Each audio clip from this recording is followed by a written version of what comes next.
In general, it is feasible and can be accommodated within existing military budgets.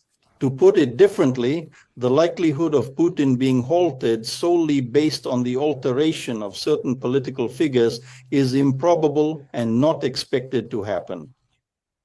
However, the establishment of numerous points of tension undoubtedly diverts attention from it and enables it to maneuver.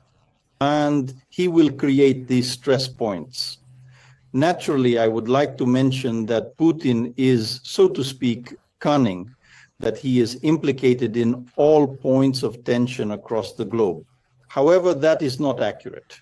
In the Israeli context, his agents are deeply embedded, whereas in other regions, it is simply a narrative about a police officer departing the city.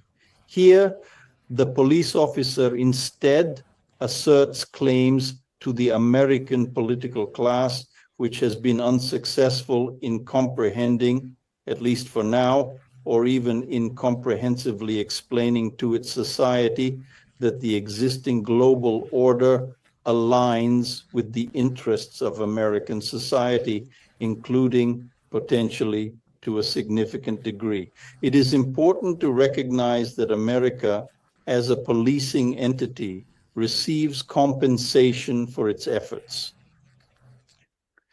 What the United States pays for this, and what if the United States refuses to perform its function independently or in collaboration with China, then it will not just, so to speak, look pale. It can be quite transferred or conveyed to another party, if necessary. She will no longer receive the income. The taxes that are paid to her in exchange for performing these functions will come to an end. Here is an interesting thing. Does America collect taxes using a plus or a minus sign for carrying out its functions? In my opinion, with a small positive. Furthermore, a bit more. However, if she declines to carry out these tasks, not only will she cease spending money on it, but she will also come to a halt in receiving them. And considering that the United States depends extensively on international trade due to the unrestricted flow of capital, individuals, and concepts, the repercussions for the United States will be substantial. On the other hand, let's ask ourselves a question, okay?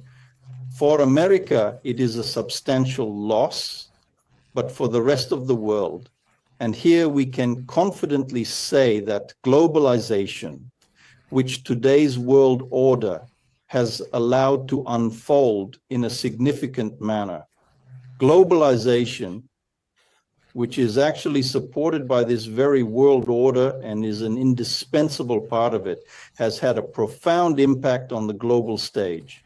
This globalization, it is extremely advantageous to the remainder of the world. That is, here is an experiment conducted by Great Britain, which withdrew from a small part of this globalization, showed that the losses of the domestic gross product, the losses of society's income from withdrawing from this globalization are absolutely dramatic, even for a country like Great Britain, where in general some decline. Well, a rich country, even some decline does not remove the main benefits that the population has. However, this is still a substantial decrease. And now envision that such a substantial decline will take place in less affluent countries.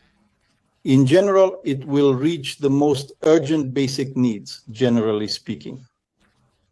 Generally, the entire world is actually interested in the current order, and Putin, driven by his selfish interest, is making substantial efforts. I wouldn't say they are decisive, but they are definitely significant efforts to dismantle it. America, as the leading power of this order today, it would be right for it not to be the only one. It would be right for it to share this burden with someone. But nevertheless, as the leading power of this current order, it has lost understanding of why it is doing this. And it would be great if she understood